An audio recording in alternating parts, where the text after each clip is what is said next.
Welcome to the From the Stands podcast. We're bringing you another episode. We are recapping week 1 in college football, and we'll be giving you a preview as to what is coming in week 2. JC here alongside Jacob, as always. How we doing, brother? Doing good, man. It's like I started last episode. It's good to have football back and just having one more. Another good weekend like that. That's one of the best opening weekends I've seen in a good long time. So, it's so good to have football back, and I'm doing well. Let's talk about it. Yeah, let's do it. I will say it seems like maybe just from a big game perspective, week 2 doesn't have quite the matchups, but I don't think it's going to be a total letdown. Obviously, there's a lot of teams that are kind of playing some cupcakes compared to week 1. But yeah, let's recap the first week. Starting off with Thursday night's game, 25th ranked team in the country, Boise State playing South Florida. Holy cow, what a game! An absolute blowout by South Florida. Is this a surprise? I heard somebody say we should retroactively give Ashton Jeanty the Heisman. The fact that they lose him, I'm sure they lost a lot more. They still got their quarterback, but they lose him, and all of a sudden they get just the doors blown off by South Florida. So, I don't know, a little crazy, very surprising. Ruined one of my parlays, that's for sure. What do you make of this Boise team or the South Florida team? Not your freaking parlays, dude. This big surprise, 34-17. Not necessarily that Boise State lost. 34-7, 34-7. I was trying to pull up the final, so I didn't get it wrong. You're right, 34-7. So yeah, it really is a surprise. We knew Boise State traveling to South Florida, like that's obviously quite the trip. So that's number 1. 2, first game of the year, blah blah blah. Not number 2. But losing 34-7 is, a big deal. Obviously, like you were saying, GNT, that man carried that team and then some, apparently. I was a little bit higher on Maddox Madison than I thought. I thought he could, maybe score more than 7 points. But again, give the credit to South Florida. They were a good team last year, and they've been a decent team, for a couple of years now. I remember a couple of years ago they gave Bama all that they can handle in South Florida. Yeah. So it's not a bad team. And the new AP poll kind of shows you that all the Florida teams are ranked right now. Florida State, Florida and Miami. So why not throw South Florida in there? They're not obviously ranked, but they're obviously Florida's got something good going for it. And really just surprised on Boise State. Like besides Gianti, who else did they lose? I'm not in knowing everything about Boise State, but you just thought that they would have a little bit better showing than this, and they still put up some yards, but the yards didn't equivalent to points.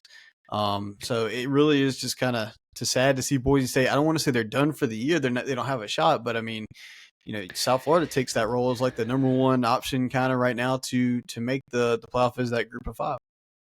Oh, no doubt. And they got a chance to jump in the top 25 this weekend, a game that we'll preview later when they play Florida. But you're right with the yards. Boise State had 378 total yards, but they also fumbled 3 times and turned the ball over to South Florida. So it's tough to, you look at that stat line, okay, but you can't be, -3 on the turnover margin and expect to win many games. But yeah, shout out to South Florida. Definitely a surprise. I thought this was one of those kind of easy, hey, let's just, move on with Thursday night and we'll get to the rest of the games. But yeah, we'll see. You're right, man. These Florida teams, they're kind of making the splash. We'll see how consistent they can be as the year goes on. Oh man. So moving on to the big game, not the big game, I guess, from the actual title of the rivalry, but Texas Ohio State, one of the most anticipated matchups, really in recent years as far as opening weekends go. Not to try to name all of them off the top of my head, but one of the bigger ones. Obviously, a big deal because this is Lee Corso's last headgear pick, last time on game day. You know what? For me not being an Ohio State fan, what they did for him with the band on the field, with him actually moving the stage within 10 minutes to be right on at midfield, well, not at midfield, but at the 50-yard line, closer to the stands to do that last pick, was pretty crazy to see. Obviously, Corso's been doing this pretty much as long as we've been alive, so it is kind of a bittersweet moment. Obviously, the last few years, you can see his health really declined, so I kind of, for his sake, I'm glad that he's done as a college football just junkie. It is going to be very weird, not seeing him on game day.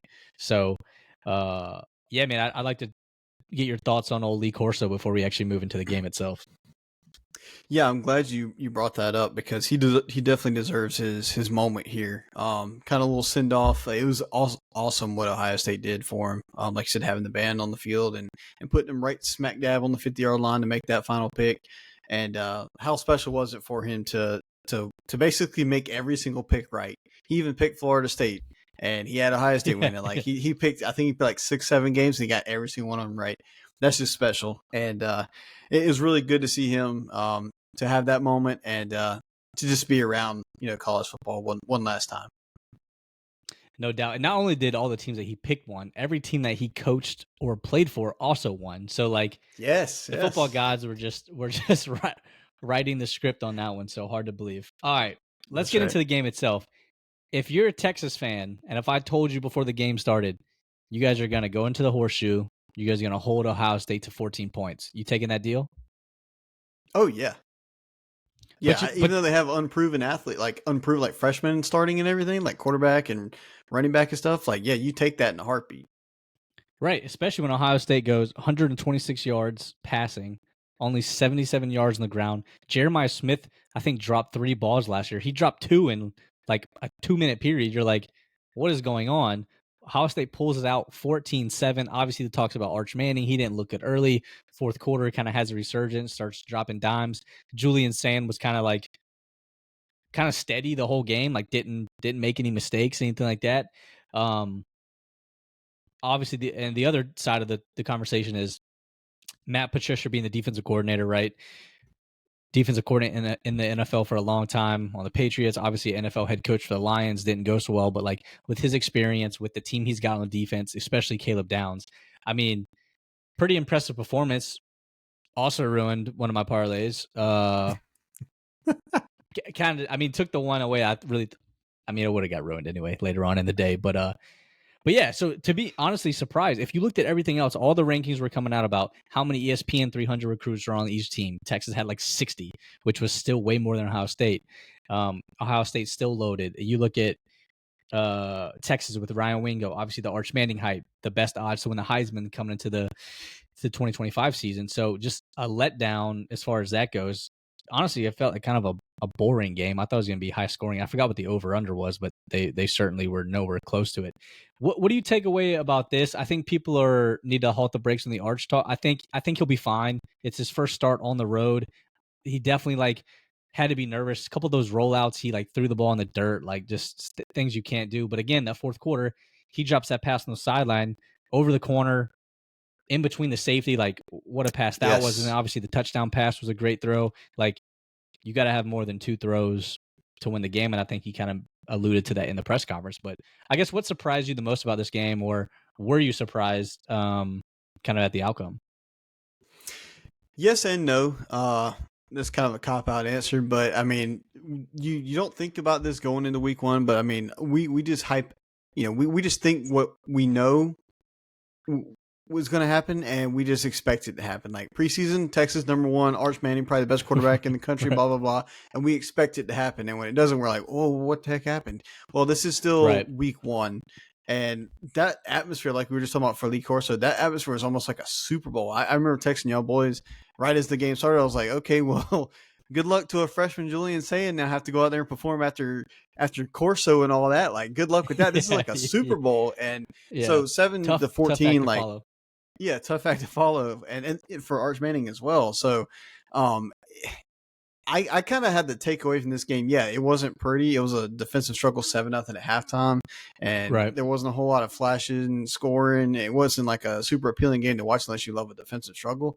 But I mean, at the same time, like I've take away from this game, like, hey, if these two teams played 10 times, 5-5 at home, like they're probably splitting it. Like if next week, if Ohio State was traveling to Texas, do I think it would be 14-7 Texas? Could be. I mean, it's just the way it is. These two teams are really, really good. And like I said, it is the first week, and I'll kind of say this again when we get to other games. But like, I kind of wish that this wasn't played in week 1. It's cool to have it, but like, there's so many things these teams have to work through to get to that point of like, okay, this truly is the number one team. This is truly the number 3 team. You know what I'm saying? Right. Compared to like week 1, compared to like week 8, and that I would love to see these two teams play off again in week 8.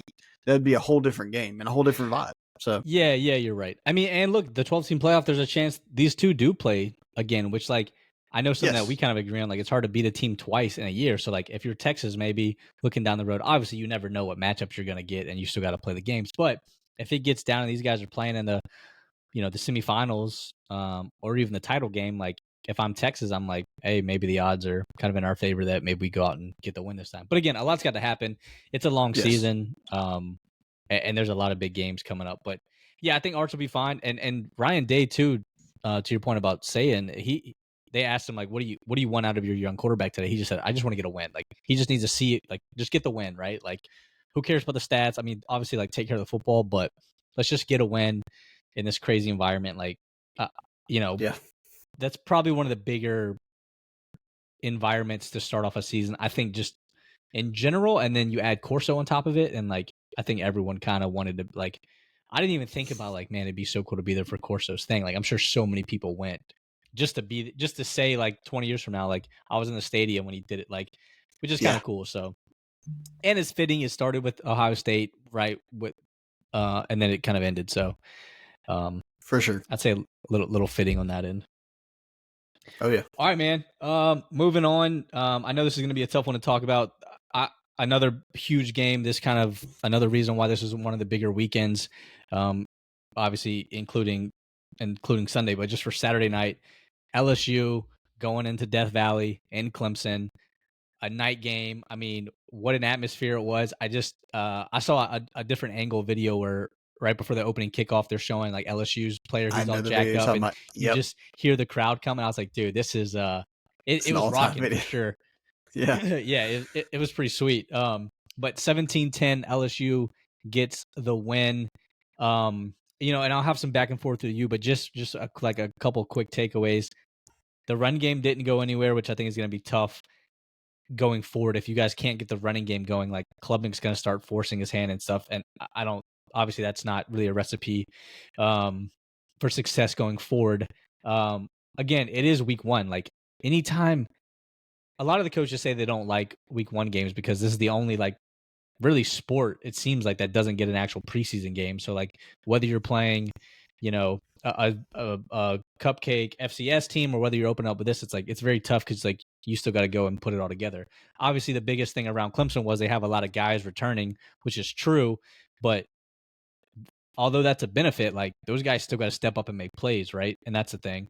Obviously, Antonio Williams going out hurts you. I mean, like that's not beat around the bush. Like that to me, your difference maker at receiver. And then Khalil Barnes, who's going to be an NFL draft pick, he goes out. I don't think he came back in the game. If he did, it was late and really not enough time. So I think those two things don't help you. Does that turn the game around? Maybe, maybe not. Like obviously, it's speculation. But as a Clemson fan, how how is your perspective? Like, obviously disappointed you guys lost. Is it like, hey, it's week 1, non-conference opponent, like we're good? This has happened in the past with early games with Georgia, and you guys have still made the playoffs.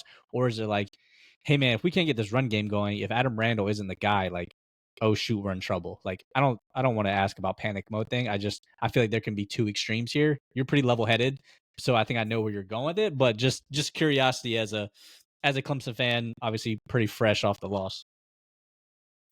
yeah, I appreciate that. I'm level-headed. During the game, I'm not maybe, but after Yeah, the game, yeah. you I put mean, it. same. Yeah, for everybody, right? If you're a true fan, you're not. But you know, I it's kind of like I went back to Louisville last year. That game, at the end of that game, I was not level headed, and that was when I was like just really pissed off. And it's not like that here. This is one that Right. you really wanted to have. But again, it's like the Texas Ohio State game. It's week 1. It is still a one-score game. We were driving there in the fourth quarter. Well, driving is not the right word, but we had the ball in our possession in the fourth quarter to, with the chance to tie the game to send it to overtime, and just couldn't get it out of our own way. Dabo said himself that we just abandoned the run way too early in the game, especially a one possession game. We should not have abandoned the run like that. It really was kind of frustrating to watch. Now, Adam Randall was the one who got the most. Well, technically, Klubnik did in the box score, but Adam Randall got the most runs. He got 5 for 16 and 1 touchdown, and that's their leading rusher. As a team, we ran for 31 yards. Like that's the part that really makes you want to hit your head against the wall. Right. Easy E got a couple of carries, and Gideon Davidson never even got a shot. So I really would like to see, or I didn't get the chance to hear what Dabo's opinion was on that. If there was a reason why he didn't play him because he was a freshman this week 1 or whatever, but that's probably the guy I'd like to see get some opportunities if Adam Randall doesn't kind of get this thing going. Now, next week, I think we play like Troy or something like that. We'll get to in a little bit. We could easily score 60 or 70 on him. But that doesn't prove anything. But it just gets reps and gets things going. That's what we needed. Both of these teams are notorious for starting off slow. This is the first win in week 1 LSU's had in 5 or 6 years, something like that. So they started off kind of slow, only scoring 17, blah, blah, blah. Our defense is good. I mean, we're going to see later in this year, this LSU offense is really damn good. But we held them to 17. So that's really encouraging. Defensively, we're looking really, really good. But we got to get that offense straight. And Cade just still had the yips week 1. Just throwing, like you said, throwing the ball into the dirt, throwing it short, and then overthrowing guys on the beginning of drives, just adrenaline running. And it just that was the most shocking thing to me, is because you would hope that he would have, after the year he had last year, he wouldn't have that in week 1. You would hope that he would just be able to come right into it and just continue from last year. And obviously, just like every other year with any Clemson team, we ride with the quarterback and we go with the quarterback. And if he doesn't, fix it soon, then we won't have a really good year. And again, that's relative. But making the playoff and making a run in the playoff, that won't happen if this Cade shows up. And that's the most frustrating part. But from the LSU side, this team looks better than what I think preseason we thought, especially defensively. And I tell you what, Garrett Nussmeier, that dude's pretty good. That dude's pretty good, and he may be a Heisman front runner for the whole entire year. Yeah. So it's frustrating to lose like that, but at the same time, we know this is a good team. Right. Yeah. No. They definitely have better defensive guys because the defensive coordinator Baker didn't have a lot to work with last year. But I forgot who was saying it, but they were like, if the running game doesn't get going for Clemson, like Klubnik's going to have the issue that Nussmeier had last year, which was like, now he's not going to have the defensive issues, like, because Clemson's defense is stout. But like, if they can't get the running game going, then Klubnik's touchdown to interception ratio is not going to be what it was. It's not going to be 30-some touchdowns, the single-digit picks. It's going to be double-digit picks because he's going to have to start making plays. And like you said, that's exactly what Dabo said. Like, we kind of ride with the quarterback. So as he goes, you guys go. Like, but again, the running game's got to get. I think the hard part too is you guys go from Trevor Etienne to Will Shipley to Phil Maffa, and now it's like bang. Now we're playing a receiver at the running back position like that. Although I don't think Adam Randall is not a guy. It's just like it's a different position. And if he hasn't played it in a while or isn't used to that, then obviously, like, I'm assuming you guys have some guys backing him up. But like the run game, like you guys have always, like, for as explosive as an offense, you guys have always had a really good run game. I mean, that's the thing with these spread teams. Like, you guys still run the ball. I mean, look at Chip Kelly's offenses. They're known for the spread, all that stuff. But like, they run the ball more than they pass the ball. So like, you guys got to get that going. You can't have 30 yards rushing. Again, you're right. You can drop 60 on Troy pretty easily throwing the ball over the top. Let's run the ball 35, 40 times and just let the offensive linemen just start mauling people in front of them, because I think they kind of like that too. And just go get some hard-earned yards, because without that, it's gonna be a tough day at the office for Klubnik if you guys can't run any play action. Yeah, we definitely need those reps, and I think this team will not be this bad the rest of the year. It is, like you said earlier, it was this way against Georgia at the beginning of the year last year, and we'll work out the kinks and everything. It was still the first game with a new defensive coordinator, but again, the defense wasn't the problem. But Garrett Riley needs to kind of get it together, and Cade does as well. But because of the receiver room, even without Antonio Williams, that did suck, losing him to a hamstring early in that first drive. And you don't realize how much just that one guy means to your offense. But I was encouraged by the tight end. Pat Henry had a really amazing catch. the three receivers, even Tyler Brown, kind of got back out there and had a lot of a run. So, I mean, there's definitely promise, and I don't think we'll play this bad again. But again, LSU is a good team. I hate losing to Brian Kelly with how much shit he talked, but hey, take the medicine and move on to the next week. Yeah, that's all you can do. All right. Speaking of moving on to the next week, the next team we're talking about is definitely going to want to do that with all the talk going on. Number 8 team in the country coming in, Bama, the old Crimson Tide going to Florida State, coming off a 2-10 year. Mike Norvell trying to turn it around. They got Tommy Castellanos coming from Boston College, 13.5-point underdogs, and they go and beat the brakes off of Alabama, 31-17. Not only do they win 31-17, it wasn't like some miraculous upset. You watch that game, they dominated in the trenches, on the O-line, on the D-line. I don't know what Alabama team this is. I saw, I think on ESPN, Orlovsky's counting a loaf counter, how many guys in Alabama are loafing around the field. Again, panic mode, it seems like going around, like probably because obviously after Florida State's year, I think people also need to remember they're also a year removed from being, or 2 years removed from being 13-0 when they had Jordan Travis, didn't make the playoff, and then they go 2-10 with the fall off. So obviously, like, this team's on the up and up. But did I think they were going to win this game? Absolutely not. Did I think they were going to cover? Yeah, because I watched the quarterback. I think he's dynamic enough, as you could tell, to make some plays. I mean, for a guy that is as small as he is, threw for 152 yards, only 9 completions, ran for another 78 and a touchdown. So he was a difference maker. I thought Ty Simpson actually looked pretty good at quarterback at Alabama. Like the first few drives, I'm like, this dude looks more polished than Jalen Milroe. Like, looked pretty good. Obviously, this isn't like, that's not how it ended up going. I think they'll be just fine at quarterback. But like, if this is indeed an actual cultural problem and like them putting forth effort, that's kind of what happened with Florida State last year. Like, they just kind of were like, and not that I like agree with this or support this, but like when you're winning 2 games at a university like that, people check out. Like, it just, and yeah. I think a lot of people probably thought Norvell lost his team. So for him to obviously get the guys back, it seems like, now look, it's week 1, it's a long season, but tell you what a performance by the old Seminoles. Not being a Florida State fan at all, but man, they really shook up college football, it seemed like, on week 1. What's your perspective on this? Obviously, like, Alabama's been the powerhouse for a while, but then now for you got to look at the ACC and be like, oh shoot, like, I know we talked about Georgia Tech as a surprise. Obviously SMU is ranked in the top 25. Clemson, obviously the favorite, but now, like, hey, now Florida State, it's like, hey, what about us? Yeah, ditto essentially to everything you just said. My perspective is, it's good to see the ACC being back. As much as I despise Florida State, I mean, it's good to see them, be good again. And they took that 1 year last year, they just threw in the towel. So, right. But I didn't expect, I mean, I don't want to say that he was coaching for his job, but he kind of was the Florida State head coach. Because if he lost that, the rails could have came off again for this year. But obviously, he has a much better squad this year. The new coaches make a lot of difference.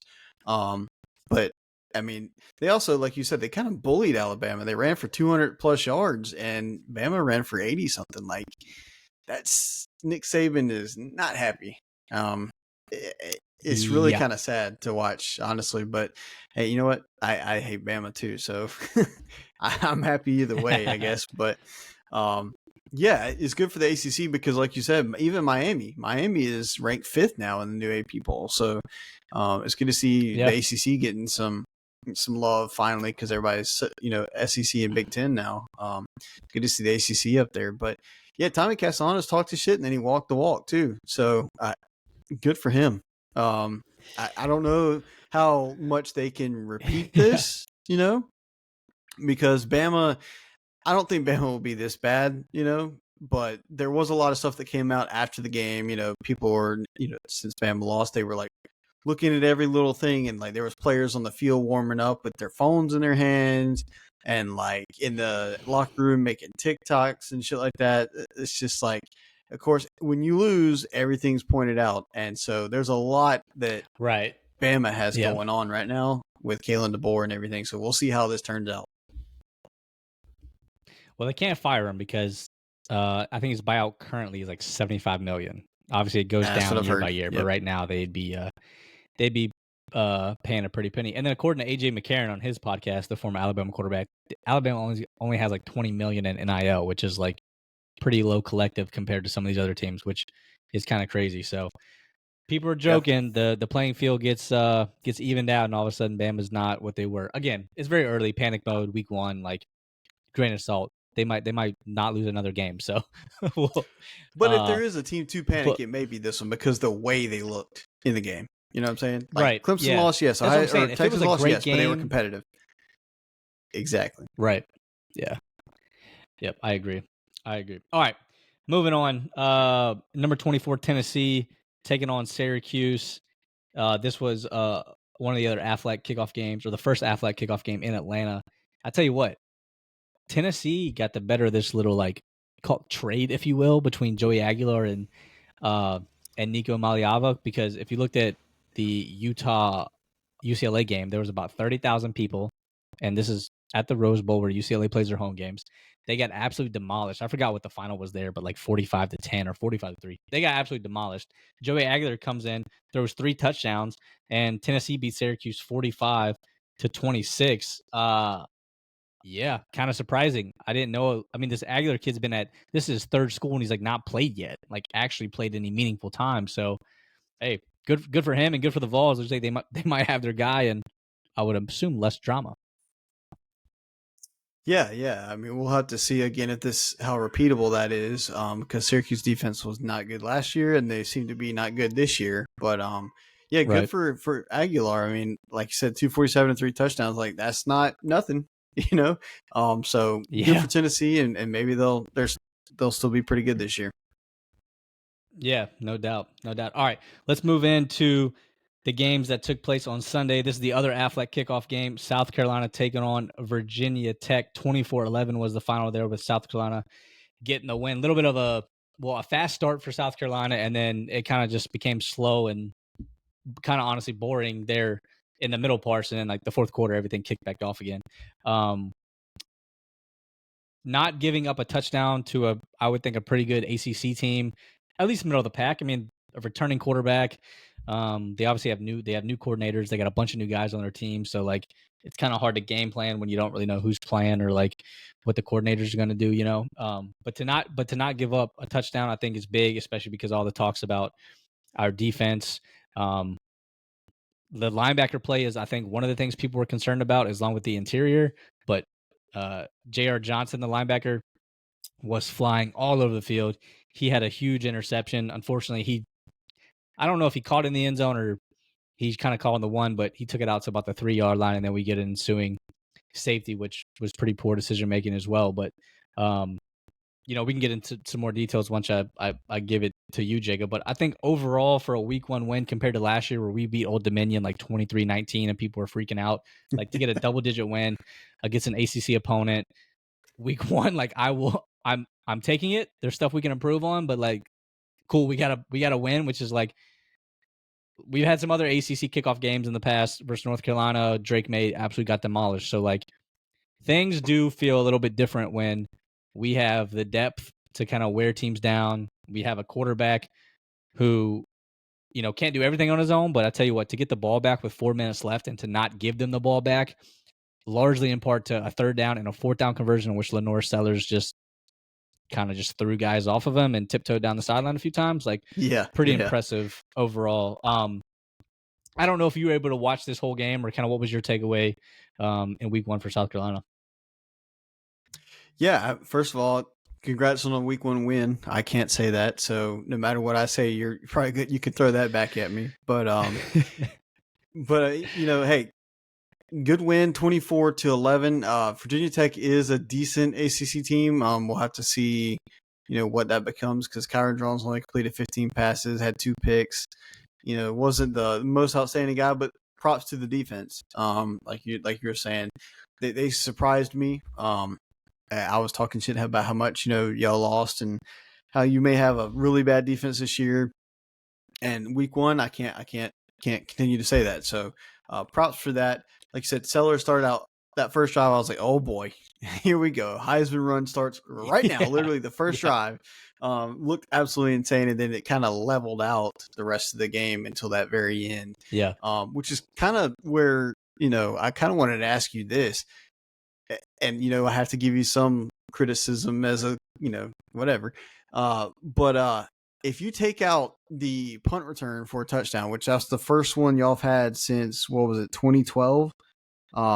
So congrats for Yeah, that that. was But that was Ace Sanders versus Georgia. I yep, remember Ace that one. Sanders. That's right. So Beamer ball worked there. So Beamer beat, the old Virginia Tech, his dad's squad. But if you Yeah. take that punt touchdown out, and then you take out the bomb to Attaway, it's 11-10. Does that worry you at all? Those were two big You plays. Of course, they you mean happened, but well? like, you see what I'm saying?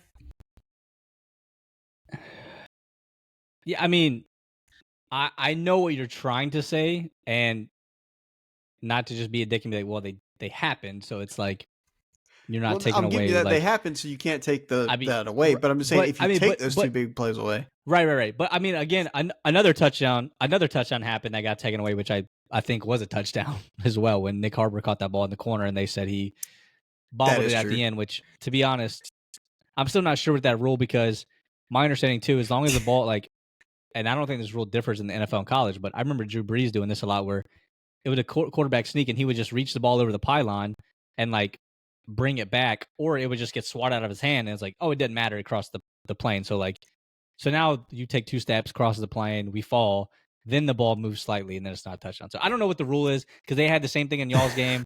Texas, I think got theirs, I think upheld. I don't know, dude. It's like, so anyway, Dude, so yeah. I'm I mean, glad. I see what you're I'm glad saying, you. like, but I was just yeah, I'm glad you brought that up because freaking Fowler and Herbstreit on the North Carolina game call Monday night, which we'll get to in a little bit.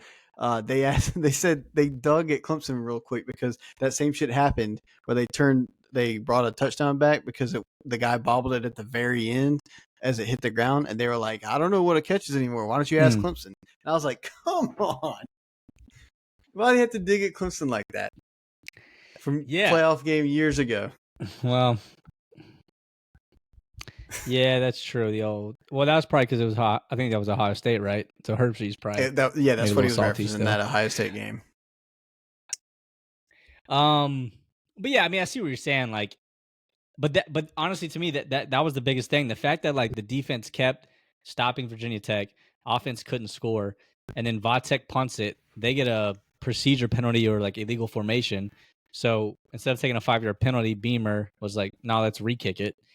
So they re-kick it, and then obviously Vakari Swain takes 80 yards to the house, which was big time because he muffed the punt earlier. He recovered it, but he Yep. muffed one earlier. So for him to get that was huge. 80 yards. Obviously, that flips the game. I think I see what you're saying though. You take the other bomb out, like whatever. I think we still go and score again. I think that just kind of boosted us again. And then then you go like a full house package and you play action, and then Harbor's track speed and hands finally like work together at the same time, and he absolutely burned Yes. that guy single coverage. Um, so yeah, I mean, I get what you're saying. Like, yeah, take away big plays, but again, it's like they ended up they did happen. Yeah, if the punt return didn't happen, would that game have probably kept slow playing until the end like that? Probably. I think that just gave us such a jolt of energy because it's just one of those things where hey, the defense is like, man, what else are we gonna do for you guys to go down and score? Offense couldn't get going, and then it's like, hey, special teams kind of take this over. So, yeah, a big team win, honestly. Obviously fitting for the Beamers with with everyone kind of knows about Frank Beamer, Virginia Tech, and kind of his special teams background. So obviously, I think that was pretty fitting.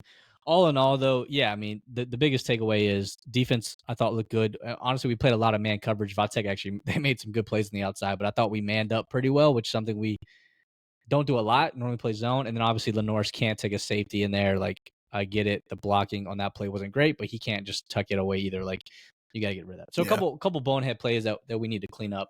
But we got South Carolina State this weekend, so we need to handle business there and move on. But yeah, that kid's scary good, man. The rest of the country, look out for him, no doubt, because Yes, he is. he looked good overall. Sure did. All right, let's get into we'll kind of I guess we'll have 2 more games to talk about. With this one, we'll go a little bit more in depth, maybe. Sunday night, 7:30 kick. Notre Dame, Miami, Catholics versus Convicts is how this game is called. Miami pulled it out, 27-24. Game winning field goal with 3 minutes left. Notre Dame gets a chance to go back down the field. I don't understand if you saw that while they stopped the game. Like, obviously, there's no like milliseconds or tenths of a second on a football game clock. There never has been. Normally, you get that play off. Like, again, would it have mattered? No, but I think as a fan, you kind of like to see one deep ball get out of there. But Miami walks away with the win.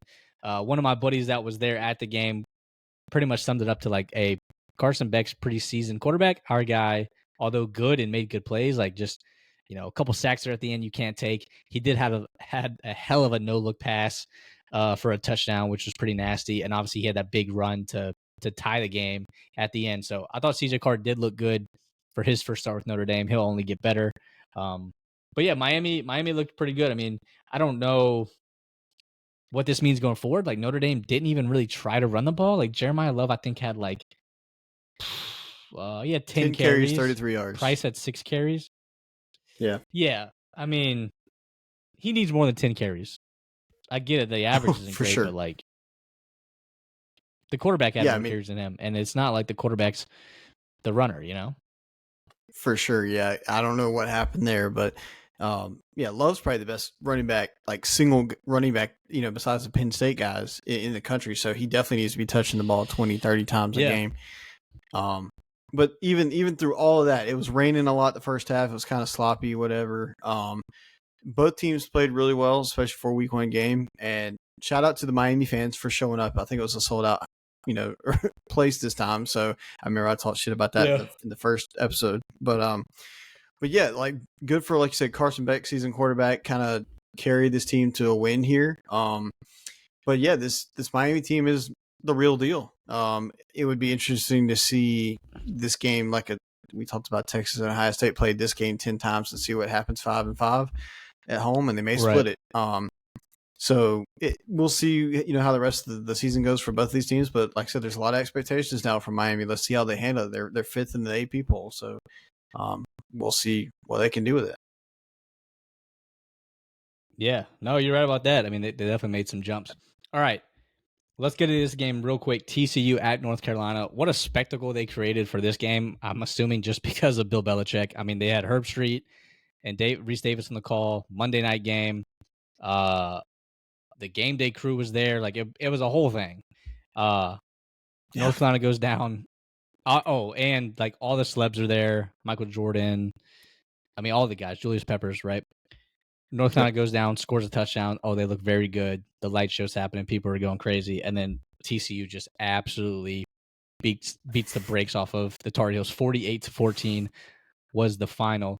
Like, I mean, what do you expect when you bring 50 guys in, like, during the summer to, like, put a team together? Like, no one knew. Like, I get it. Bill Belichick's, like, a really good coach, but, like, Bruce Arians was on the Pat McAfee show, and he said, you can't make chicken salad out of chicken shit. And I don't like chicken salad anyway, because I think it's disgusting. They probably do put chicken shit in it, but that was his analogy, which is true because, again, like, I don't care who he's like. He hasn't put together a recruiting class. He's just bringing in guys that obviously, like, for the most part, aren't wanted other places. So, like, this isn't just like he's not just going to turn around this team that quick. Like, the NFL, like, there's like parity built in. Like, most teams, like, in general, like, can beat any team in any given day. College football is a little bit different, and I think a lot of coaches took exception to that. If you go on TCU's Twitter page or X page, you will see some of their responses to a lot of this stuff. They were trolling, which is amazing. The Tar Heels with some of their comments. So yeah, to me, I think it was the fact that they made this such a big spectacle just for Belichick being the coach, and then you saw what happened. So yeah, I mean, I'm not the biggest Belichick guy, but, like, I don't know, dude. No, it's a little crazy. Just nothing translates to the college game. It's a completely different world. I know this guy's, been there, done that, but I mean, this is what the difference, again, like we're talking about the preseason expectations versus what really should have been the expectation. This is more or less what it should have been. TCU was in a national, not a national championship game, 3 years ago, something like that. So, I mean, this team has been there, done that. This coach has been there, done that. Josh Hoover's been around. He actually played really well.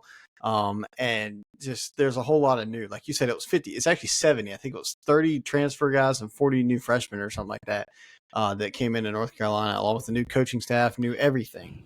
And first game is just not going to work out. That's not how college works. The NFL doesn't even work like that most of the time. So that's kind of on us, the media, and what we should have, like, the expectations of this team. But it was not pretty. It never was. I just want to shout out Max Johnson. That guy's leg completely snapped in half, felt like last year in the very first game of the year. And he came back, granted, later in the game. This game was a blowout. So, second, third string guys are out there for TCU. But he went 9 for 11, 103 yards and a touchdown. The guy looked awesome. And whether he plays the rest of the year at starting over Gio Lopez doesn't really matter to me. But I just want to shout that out because that coming back from that injury he had last year, that's impressive. So North Carolina's got a uphill climb for the rest of the year, and maybe TCU's better than we think. So maybe they have a shot at the Big 12. Yeah, you're right. And honestly, I kind of forgot about that injury. So you're right. I mean, shout out to him. Didn't he throw a touchdown to his brother as well? Didn't that happen? Yes, he did. So no, that's the key to success for North Carolina. So yeah, no doubt. All right, let's move on. Week 2, fresh slate.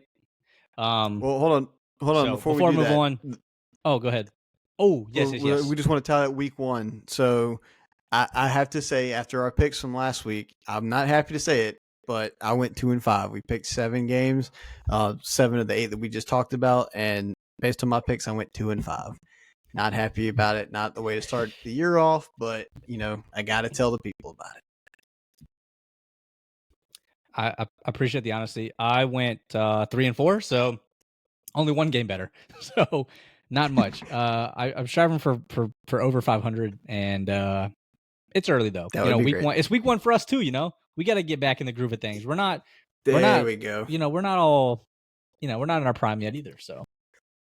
No, and that's why we do this podcast. It's therapy. When we can't pick games, right? We come and talk about it, and it's therapy. So. All right, now week 2. Hey, look. Now week 2. Before we get started, want to give a shout out to our sponsor, East Coast Golf. Go to eastcoastgolf.us. Get all your premium golf apparel, polos, hats, accessories. Yeah, Jacob's got the sticker right there for you guys watching on YouTube. Go to the website, subscribe via email, get 10% off your first order. All right, moving on to week 2. Just to be completely honest, if you look at week 2's game, there are, I think Jacob told me, 7 or 8 games that don't even have a spread. Like most of the top 10 teams, besides Clemson and South Carolina, who we're going to get to, they're all playing cupcakes. So we're just going to cover some of the biggest games of the week. We're not going to talk about people playing Grambling State and all that. No offense to Grambling State. All right, let's start off with your Clemson Tigers, now 8th in the AP Top 25 poll. They are hosting Troy. This is a 3:30 kick on the ACC network. The Clemson Tigers, 33.5-point favorites. I'm still scared of these big spreads. But Jacob, who you got? Yeah, man, 33.5. That sounds like a lot of points. Troy is, historically been a decent little team. So it really is hard to kind of pick this one. Beyond what I pick in the spread, I just want to see, this team. I want to see Garrett Riley and this team offensively get their shit together, pretty much. I know you could still score. We talked about earlier. They could still score 60 in this game, but it doesn't exactly prove anything because they could turn right around and struggle against an LSU type team in a couple of weeks. And it was all for nothing. But I want to see maybe Antonio Williams, if he's can make a run at it again, or if he needs to sit out. It doesn't matter to me. But just I'd love to see us blow them out so we can get Gideon Davison in there and get some run. But I'd love to see us just focus on that rather than the score. But with that being said, I'll still take Clemson to cover, mainly because I hope we do have that opportunity to get our second and third string guys in there and establish the run and get the playing time and show up better than we did against LSU. Yeah, hard to argue that. If you guys don't give the ball off, and I don't mean to one back, to multiple backs 35 or 40 times a game, like, you guys have a coaching issue, I feel like. So just run the ball. Get some guys reps. You guys need more help Run than the just damn Adam ball. Randall in general.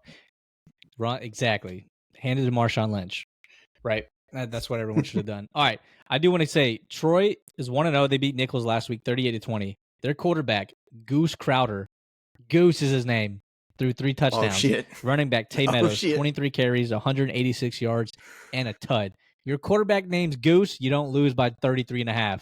You lose by 30. So give me Troy plus the 33.5 because they got Goose, and it sounds like the running back's Maverick. So I'm going to take Troy and the points. I love your reasoning, too. That's amazing. Hey, I'm just letting the people know I did my homework, okay? That's all. That's right. I did my homework. I don't know, though. A lot of them Clemson boys probably do a lot of duck hunting and goose hunting, so there's a chance that Goose gets shot up to sky on Saturday, which will probably happen. But again, just don't lose by more than 33.5. Appreciate it, Goose. All right, moving on to a game that actually doesn't have a spread, which is actually surprising because I don't know if this has ever happened in the history of South Carolina. They are taking on South Carolina State, 7 o'clock kick. Didn't start out correctly. The number 10 ranked team in the AP poll. That's ESPN Plus, SEC Network, 7 o'clock kick. No spread on those, so we'll just go straight up. I'm obviously picking the Gamecocks to beat SC State. They actually beat Wofford last week by 1 point. They had 2 quarterbacks that threw for over 100 yards, so I'd be interested to see how they do that. But Gamecocks roster's too good. So give me the Gamecocks. What you got on that, Jacob? Same here. Not a whole lot more to say than that. Just pay South Carolina State their money and move on. Yep. Good call. Good call on that. All right. The next 5 games we have, I think are all very good games. Like, again, they're not going to have the star power maybe of week 1, but if you're a college football head, like you're going to enjoy this weekend. All right. The number 11 ranked team in the AP Top 25 poll, Illinois, they're traveling to Durham, North Carolina to take on the Duke Blue Devils. Noon kick on ESPN. Illinois, 2.5-point favorites. Now, Illinois has Luke Altmaier, 17-21 last week. They beat Western Illinois 52-3. Good for them. Duke beat Elon. Good for them. But Darian Mensah, 27-34, 389 yards and 3 touchdowns. I know you've been high on Mensah because of Tulane. To me, Mensah's the way better quarterback. I think Illinois is the more complete team. I think just being in the Big Ten, I just think they have a little bit more big bodies, and I think they're going to win in the trenches. So, close game. I'm going to take the 2.5. I think it's a very close game, though. I actually don't even really aren't super confident in this pick, but I'm going to take Illinois and the 2.5 in a close one in Durham. Yeah, man. This is really a toss-up game. This one in Michigan, Oklahoma, which we'll get to in a little bit, they could go either way. These are the 2 games of the week in my mind. And, I really could just flip a coin here. I started this, and I was like, you know what? Illinois is going to cover this, win this game. If they want a chance at the playoffs, they have to do that. They're ranked 11th, like, blah, blah, blah. But, I mean, damn, Duke playing at home. I mean, I know how Clemson feels about going to Duke. Granted, they don't get it at night like they did last year at the beginning of the year, or 2 years ago, actually. Right. So, man, this is really a flip of the coin. But I'm going to, even though I love Darian Mensah, this may surprise you.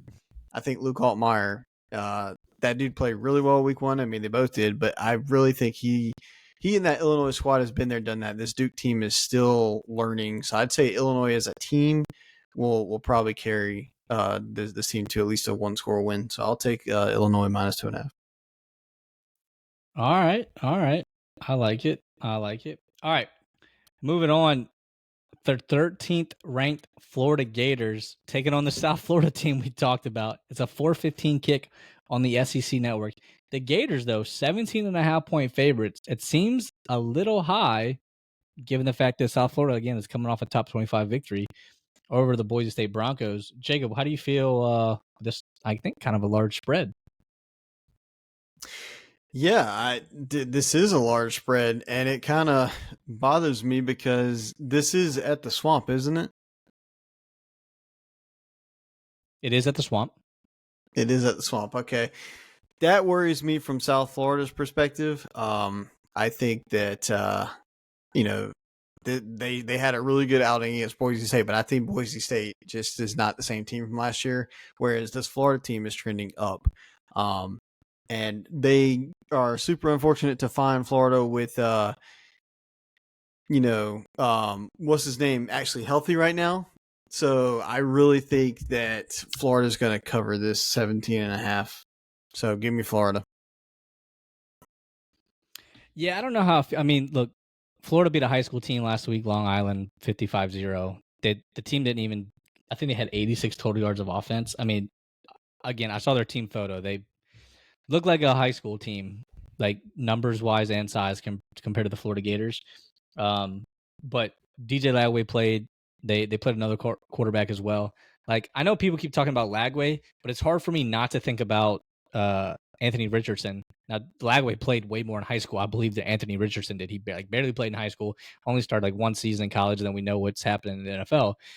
But Lagway still hasn't proved to me that one, he can stay on the field and be healthy. So like I haven't seen a lot of him. Like when he's healthy, he's very good, but can he do that consistently? I think this is, I don't want to say a trap game. I just think South Florida has a lot of confidence. Again, these Florida teams are kind of finally being what they should be. I mean, look at Florida as a whole. One of the Florida, Texas, California, the top three most recruited places in college football. So they got some guys down there, and with the transfer portal, obviously, there's a little bit more parity in college football as well. It's just too big of a spread. I know it's in the swamp. I just think, again, Florida wins by 15. Like I'm good. I just think South Florida's kind of got some momentum. Again, I know it's week 1, but like I haven't seen enough of this Florida team. Like I know last year was tough. They also had one of the toughest schedules.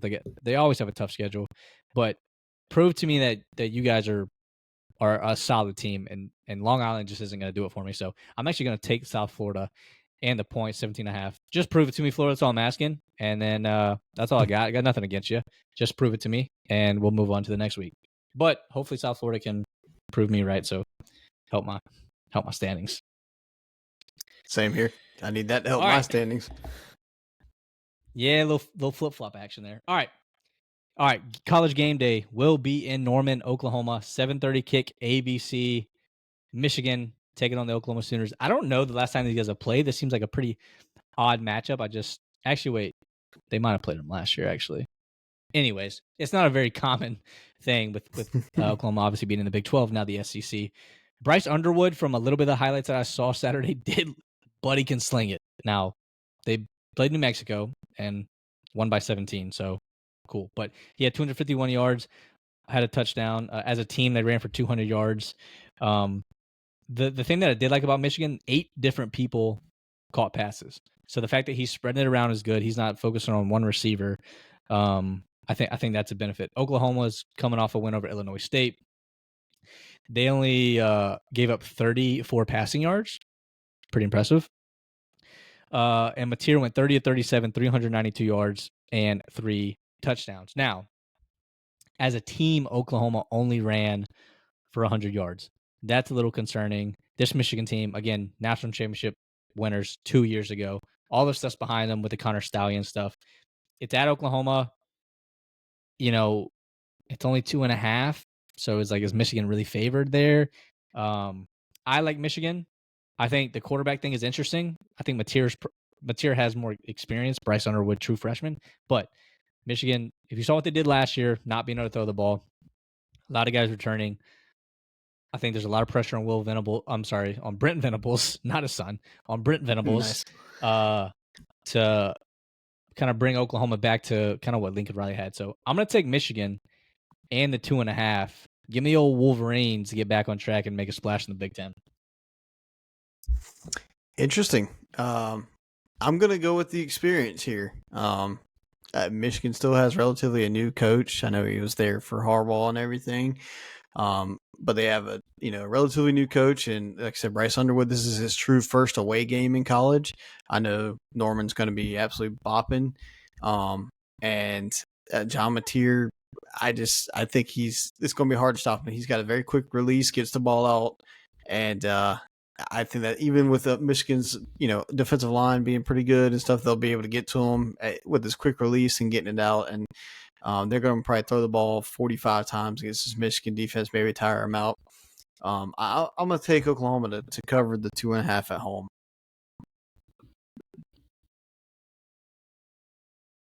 I like it. All right. Iowa State taking on Iowa. Battle for the Cy Hawk Trophy. Iowa State 2-0. Obviously, they beat Kansas State in that game abroad week 1. Iowa coming off a win over Albany. If you guys didn't know, they had a football team. But Iowa only threw for 48 yards. Now they ran for 300 yards, so like that's concerning. That's also Iowa. You look at the service academies, that's kind of how they got wins. So like, is it really a concern? I'm not sure. I will say though, interesting stat here. Kirk Ferentz, he is tied as the winningest coach in Big Ten history with Ohio State's legendary head coach Woody Hayes. Does he break the record versus rival on Saturday? You can't throw for more than 48 yards. We have not had Iowa really as a joke yet. I know it's only week 2. I trust Iowa State more. So give me Iowa State and the 3.5. Sorry, Kirk Ferentz. You'll have to beat Minnesota or Maryland to break the record. I don't know who you guys play, but it ain't going to be Iowa State. So give me the Cyclones to win the Cyhawk Trophy on Saturday. Kirk Ferentz, you have to wait another week before you set that record. Dang. Yeah, I think I'm going to ride with you here same way. Iowa State, you said this minus 2.5? 3.5. 3.5 Iowa State. Yeah, so I'm gonna stick with Iowa State to cover that. They got them at home. I know it's a probably right up the road kind of drive, so home is whatever in Iowa. But I'm gonna stick with Iowa State. I think Rocco Becht is the real deal. The dude threw 461 yards and 5 touchdowns in the first game. Like that's insane. I know Iowa's defense is a lot better, and they're always good. But I think I saw a stat something like Iowa in like their last 30 games. If they allow 21 points or less, then they win the game. So the magic number is 22 points for Iowa State. So they can score. I don't think Iowa's going to hold Rocco Becht to under 20 some points. So I'm going to take Iowa State to cover.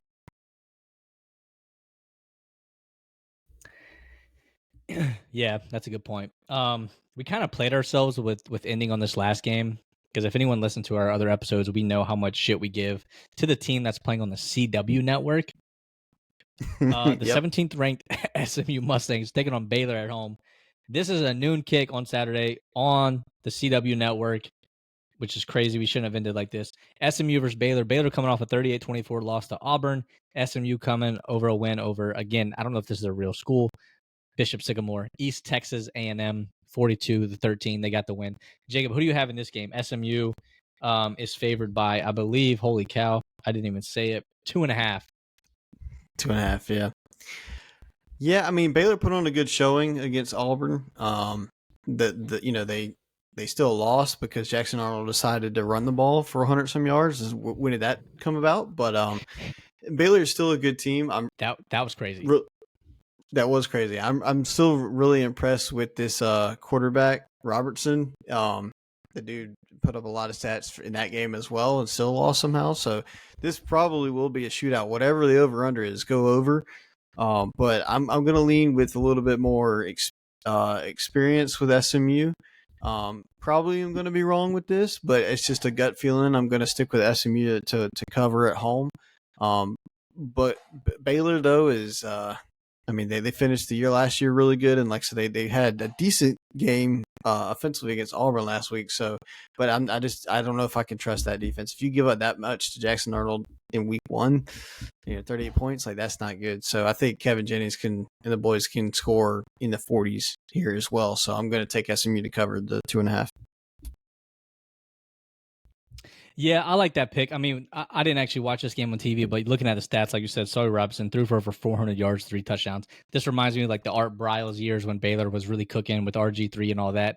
Is that what it's going to be the rest of the year? TBD on that. I'm kind of leaning the quarterback here too, Kevin Jennings. He did throw a pick last week. I don't think you should do that versus a cupcake team, but interesting thing with SMU, 7 different guys got carries. For SMU, they totaled 140 yards. So I don't know if they're doing this committee thing or they're trying this for East Texas A&M. They can run the ball. I'll see if they can establish maybe 1 or 2 guys to actually keep in rotation. Kevin Jennings, just don't turn the ball over. Baylor will be ready to air raid it out. But I'm with you. I'm going to take SMU and the 2.5. I think SMU is going to be a problem in the ACC. I just really like Jennings and that team. So give me SMU, and I know we differed on a few, so that'll be good. We'll see who comes out on top after week 1. Yes, sir. Looking good.